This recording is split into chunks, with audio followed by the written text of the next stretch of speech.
Un nou capitol, fracții zecimale. Să vedem despre ce este vorba. Mara merge împreună cu mama la librărie. Asta este din manual, de la pagina 126. Deci Mara merge împreună cu mama la librărie pentru cumpărături. Mama îi cere să calculeze cât trebuie să plătească pentru 8 caiete, 5 creioane, o agendă și un stilou. Și aici vedem prețurile 3,20 lei, ar însemna 3 lei și 20 de bani, 9,99 lei, 0,90 lei, 29,45 lei. Bineînțeles că Mara nu poate însă calcula pentru că nu a învățat nimic despre aceste numere. Bun, asta urmează să învățăm noi. Aceste numere reprezintă fracții zecimale. Deci, numerele scrise cu virgulă se numesc numere zecimale sau fracții zecimale. O fracție zecimală este formată din două părți, despărțite de o virgulă. Partea întreagă se află în stânga virgulei. Partea zecimală se află la dreapta virgulei, adică cifrele de după virgulă se numesc zecimale. Fracția ordinară, pe care o cunoaștem, 1 supra 10, se citește și o zecime, pentru că avem 1, o zecime, și se scrie sub forma 0,1. Fracția 3 supra 10 reprezintă 3 zecimi și se scrie sub forma 0,3. Asta înseamnă că prima cifră din dreapta virgulei, deci prima cifră de după virgulă, se numește zecime. Este cifra zecimilor. Fracția ordinară 1 supra 100 se citește o sutime și se scrie sub forma 0,01. Fracția 3 supra 100 se reprezintă 3 sutimi și se scrie sub forma 0,03. Asta înseamnă că a doua cifră din dreapta virgulei se numește sutime. Deci a doua cifră este cifra sutimilor. Fracția ordinară 1 supra 1000 se citește o miime și se scrie sub forma 0,001. Fracția 3 supra 1000 reprezintă 3 miimi și se scrie sub forma 0,003. A treia cifră din dreapta virgulei se numește miime, deci a treia din dreapta. Repetăm. Prima cifră de după virgulă este cifra zecimilor, a doua sutimilor, a treia miimilor. A patra cifră din dreapta virgulei se numește zecime de miime și așa mai departe pentru următoarele cifre. Să exersăm.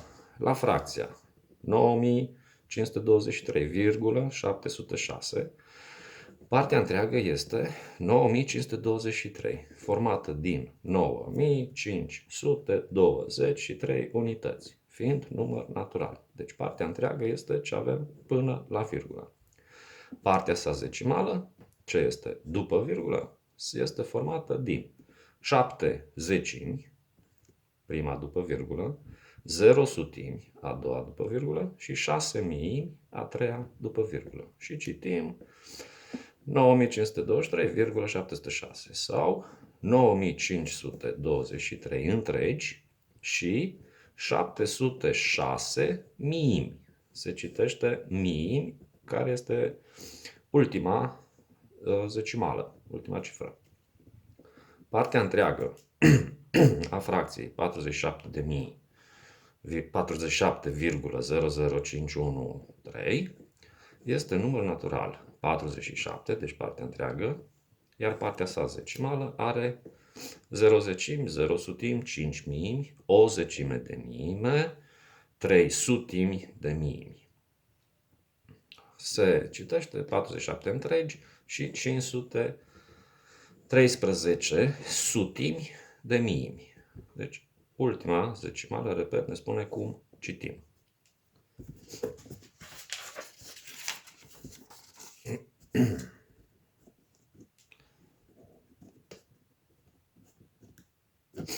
Fracția 2,3 are 2 întregi și 3 zecimi. 3 zecimi sunt egale cu 30 de sutimi sau 300 de Minim. Deci, fracția 2,3 este egală cu fracția 2,30 sau cu fracția 2,300. Fracția 12,450 are 12 întregi și 450 de mii. Cele 450 de mii sunt egale cu 45 de sutimi, deoarece 10 unități de un anumit ordin formează o unitate de ordin imediat superior. Deci, 12,450 este tot una cu 12,45. Fracția 58,0 are partea decimală nulă, deci reprezintă, de fapt, numărul 58, ceea ce înseamnă că 58,0 este tot una cu 58. Numărul 1989 se poate scrie ca fracția decimală 1989, virgulă și oricâte zerouri se pot pune pe urmă. La o fracție decimală, după ultima decimală nenulă, putem adăuga oricâte zerouri, iar fracția își păstrează valoarea. Dacă ultimele decimale din scrierea unei fracții decimale sunt egale cu 0, atunci ele pot fi eliminate. Nu are rost să scriem ca înainte 1989, virgulă și zerouri câte vrem, este suficient 1989. Sau în loc de 12,450 scriem doar 12,45, ultimul 0 fiind inutil.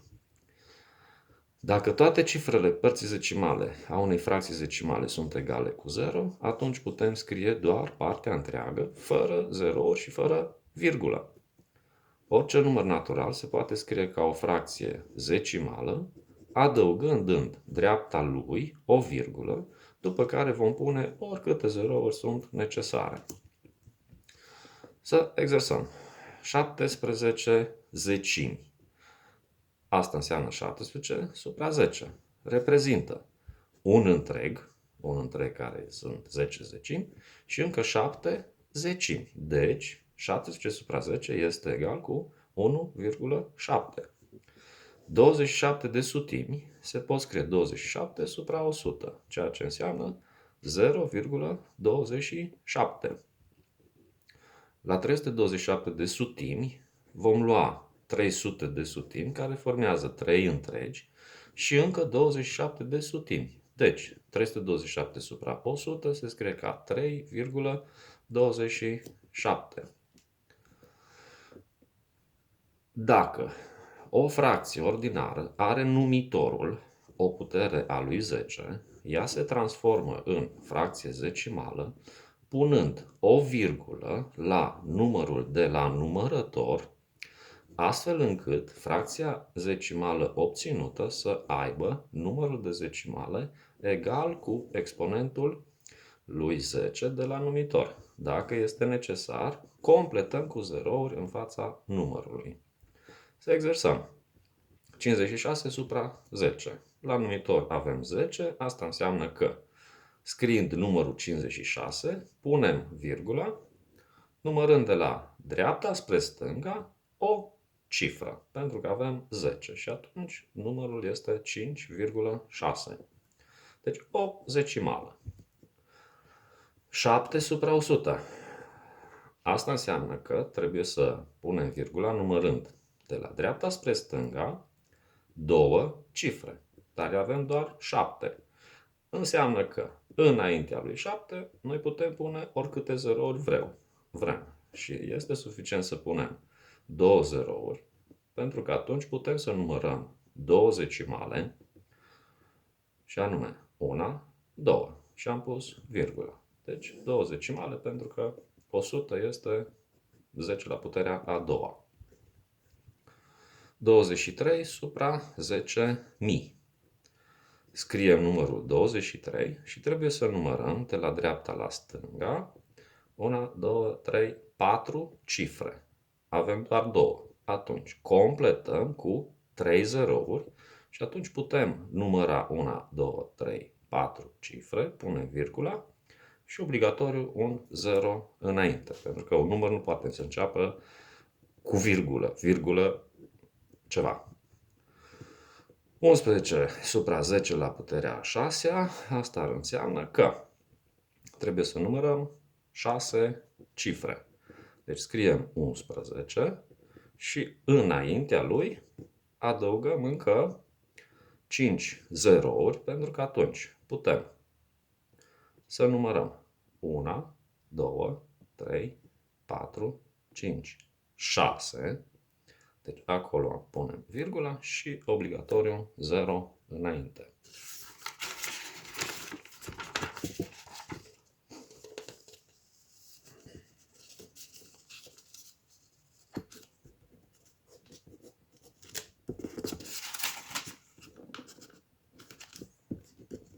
Bun. Copiați tabelul în caiete și completați-l. Avem 18 supra 10. Înseamnă că scriem 18 și trebuie să numărăm de la dreapta spre stânga o singură cifră, pentru că avem doar 10 acolo. Și atunci punem virgula 1,8. 12 supra 100. Vom scrie 12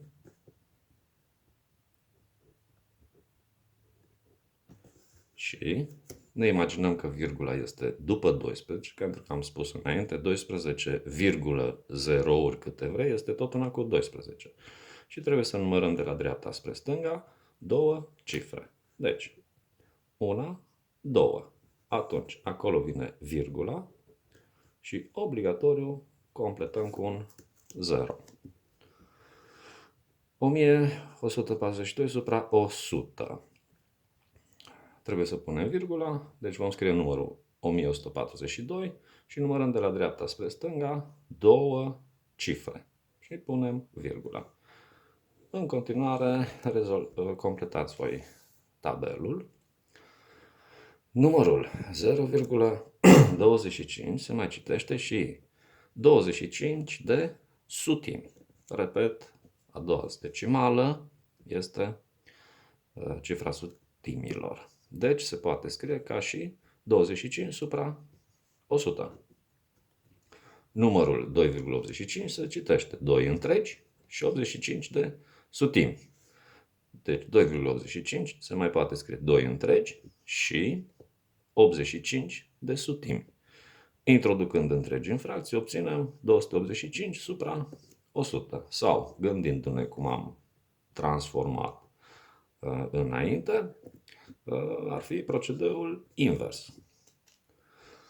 Pentru a transforma o fracție decimală cu un număr finit de decimale în fracție ordinară, scriem la numărător numărul natural obținut din fracția decimală căreia i-am șters virgula, iar la numitor scriem acea putere a lui 10 care are ca exponent numărul de decimale al fracției decimale inițiale. De exemplu, 1,25. Dacă ștergem virgula, obținem 125. Iar jos la numitor avem două decimale, atunci 10 la puterea a doua, care înseamnă 100. După care fracția, după cum știm, asta este reductibilă, deci o putem simplifica și după simplificare obținem 5 supra 4. 0,75. Dacă ștergem virgula, obținem numărul 75, pentru că 0,75 înseamnă 75. Supra, din nou, două decimale, atunci supra 100. Simplificăm, obținem 3 supra 4. Copiați și acest tabel și să efectuăm transformările. 0,8 după model, ștergem virgula, rămâne 8, supra, avem o singură decimală, deci supra 10. Prin simplificare, 4 pe 5. 1,6, ștergem virgula, 16, supra, avem o singură decimală, înseamnă supra 10. Deci dacă la fracția decimală este o singură decimală, atunci jos la numitor este 10. Dacă sunt două decimale, jos la numitor 100. Dacă ar fi 3 decimale, jos la numitor ar fi 1000.